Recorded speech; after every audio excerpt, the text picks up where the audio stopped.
de prêcher la parole de Dieu, j'aimerais pouvoir aussi chanter un chant. Un chant beaucoup qui a pour titre « Je crois en Jésus ». Et c'est un chant tellement puissant. Ce chant dit « Je crois en Jésus ». Et il ne s'arrête pas là simplement. Mais il va plus loin en disant « Je crois qu'il est le Fils de Dieu. Je crois qu'il est mort et ressuscité. Et je crois qu'il a payé pour tous. » Et Jésus a payé pour chacun de nous, vous qui êtes là, en face de moi, vous qui êtes de l'autre côté, Jésus a payé le prix fort. Et je vous en parlerai dans quelques instants. Donc, on va écouter ce chant, et juste après, je reprends la parole. Donc, je ne sais plus comment tu t'appelles, mais tu vas me dire ton nom. C'est Shalom. Alors, vas-y Shalom, on va le lancer, c'est parti.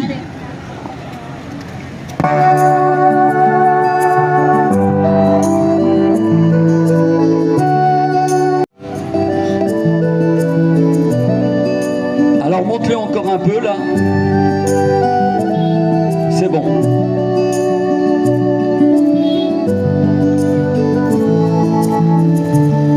Je crois en Jésus. Je crois qu'il est le Fils de Dieu. Je crois qu'il est mort et ressuscité. Je crois qu'il a payé pour tous. Et je crois qu'il est ici, présent au milieu de nous, tout puissant pour nous guérir et par sa grâce nous pardonner. Je crois en toi, Seigneur. Je crois que tu es le Fils de Dieu. Après ta mort, Dieu t'a ressuscité. Je crois que tu as payé pour tous. Et je crois que tu es là, présent au milieu de nous, tout puissant pour nous guérir et par sa grâce nous pardonner. Écoutez bien. Je crois en Jésus. Je crois qu'il est le Fils de Dieu. Oh, je crois qu'il est mort et qu'il est ressuscité. Je crois qu'il a payé pour tous. Et je crois qu'il est ici. Ça, c'est les barres. Au présent, au milieu de tout puissant pour nous guérir et par sa grâce, oui, nous pardonner. Et je crois que tu es là, au milieu de nous, tout puissant pour nous guérir et par sa grâce nous pardonner. Et je crois que tu es là, présent au milieu de nous, tout puissant pour nous guérir et par sa grâce nous pardonner. Amen. Alléluia. Ah, c'est un chant tellement puissant que Jésus-Christ est le Fils de Dieu, qu'il est mort et qu'il est ressuscité, et qu'il a payé pour toi, mais aussi pour moi à la croix. Amen. Amen. On va chanter encore un deuxième chant exceptionnellement. C'est le titre, c'est « M'approcher de Dieu ». Et ce chant-là, j'aimerais que peut-être à un moment donné, vous la chorale, et peut-être les gens qui sont autour de nous, c'est un chant qui est très entraînant, que vous le chantiez avec moi. Est-ce que vous êtes d'accord? Oui, on est d'accord. Oui, non? Oui. Oui. Allez, tu peux y aller, c'est parti. Monte le son. On va taper dans les mains. C'est mon bien.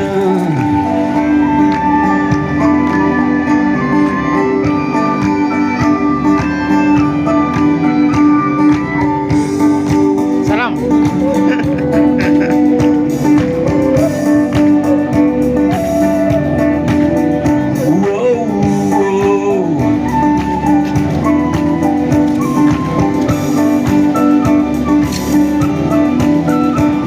M'approcher de Dieu aujourd'hui et demain. M'approcher de Dieu, c'est mon bien. M'approcher de Dieu, faire des pas dans la nuit, sans douter de lui, c'est mon bien. C'est mon bien. C'est mon bien. C'est mon bien. C'est mon bien. M'approcher de Dieu, c'est mon bien. M'approche de Dieu, c'est mon bien. M'approcher de Dieu, loin des choses futiles, et rester tranquille, c'est mon bien. M'approcher de Dieu, pour méditer sa loi, et entendre sa voix, c'est mon bien, on y va. C'est mon bien. C'est mon bien. C'est mon bien. C'est mon bien. M'approcher de Dieu, c'est mon bien.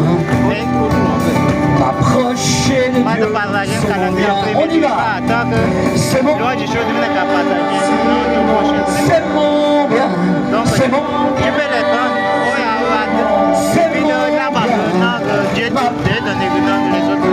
C'est mon bien. M'approcher de Dieu, c'est mon bien. Encore une fois. C'est mon bien. C'est mon bien. C'est mon bien. C'est mon bien. Et m'approcher de Dieu, c'est mon bien. M'approcher de Dieu, c'est mon bien. À moi. M'approcher de Dieu pour répandre mon âme et sécher mes larmes, c'est mon bien. C'est mon bien. M'approcher de Dieu, c'est mon bien. M'approcher de Dieu, c'est mon bien. Encore une fois, c'est mon bien. C'est mon bien.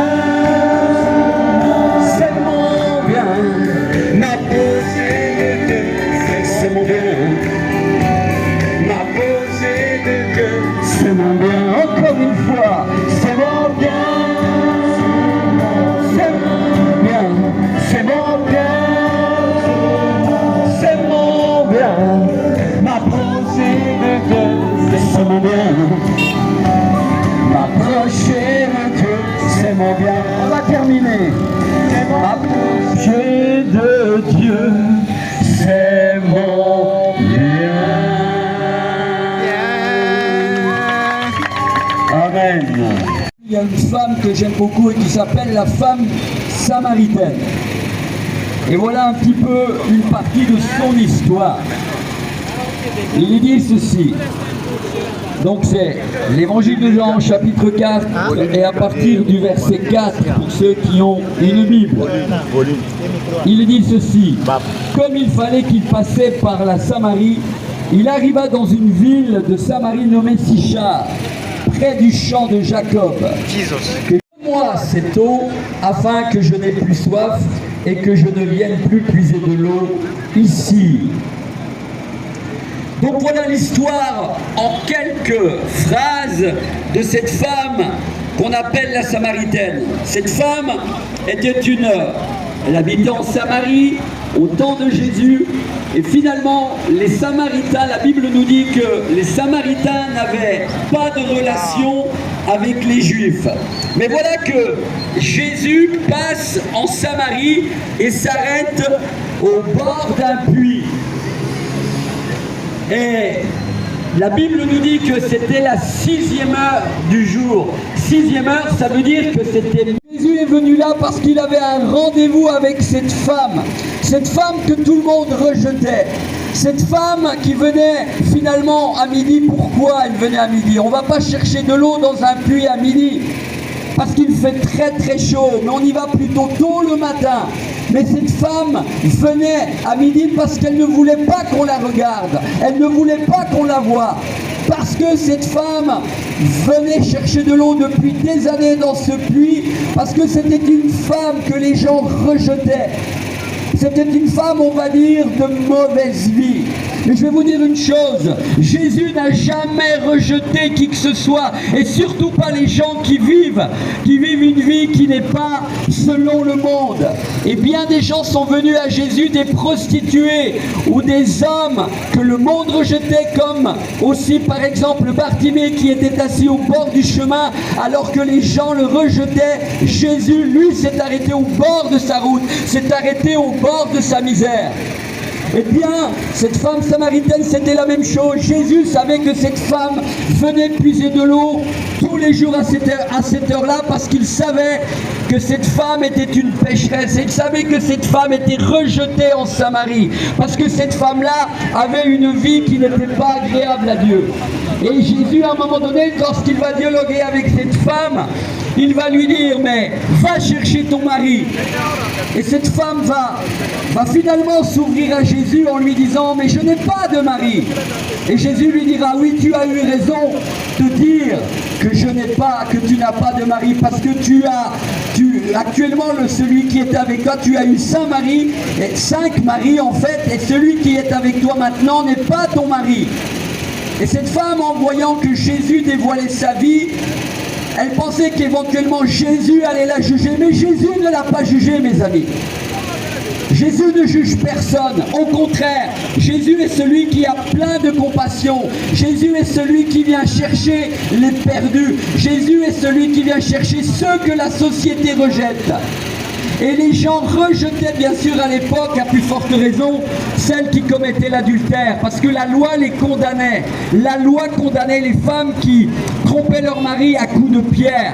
Mais Jésus, ce jour-là, vient au bord du puits parce qu'il savait que cette femme devait le rencontrer. Cette femme venait depuis des années dans ce puits chercher de l'eau, mais elle n'était pas rassasiée. Et quel est le puits au puits? Par exemple, de la mode.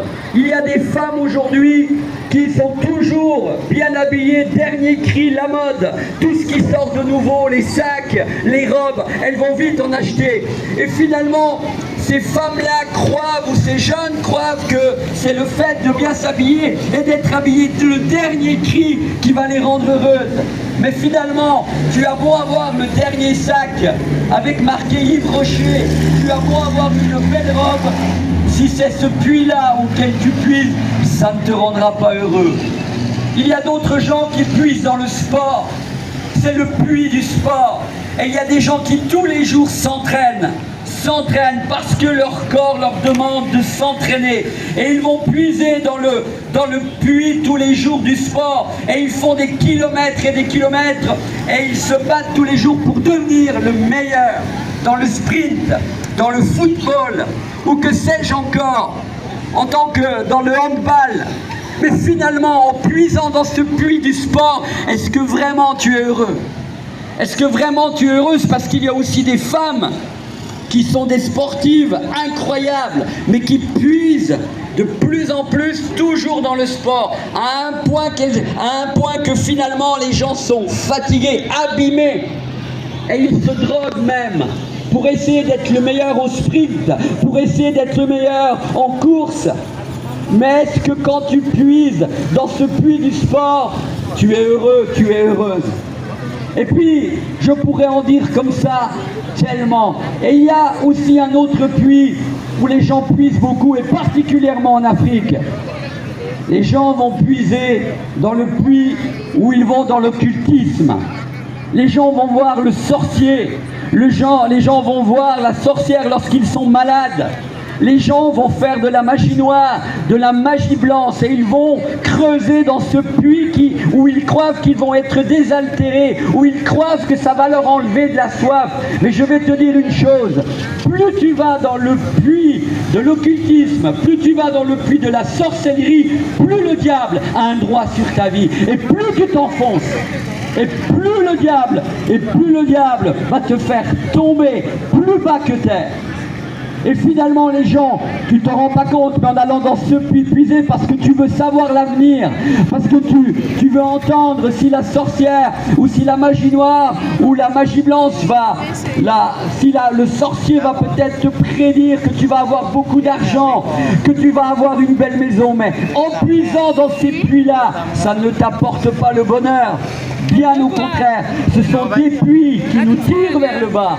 Ce sont des puits qui nous tirent comme la Samaritaine. Depuis des années, elle allait dans ce puits tous les jours pour être désaltérée par l'eau qu'elle prenait dedans. Mais pendant des années, cette femme ne s'est jamais buvez ce soir l'eau qui est sur cette place, l'eau du salut que Jésus veut vous apporter comme il a apporté à la Samaritaine.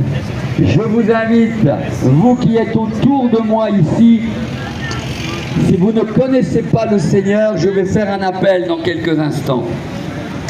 Et si autour, ici, il y a des gens qui ne connaissent pas Jésus, j'aimerais vous inviter dans quelques instants à mettre votre vie en règle, comme l'a fait cette femme. Lorsqu'elle a trouvé l'eau de la vie qui était Jésus, elle ne l'a pas rejeté. Et cette femme, à partir de ce jour-là, elle a complètement changé de vie. Elle n'allait plus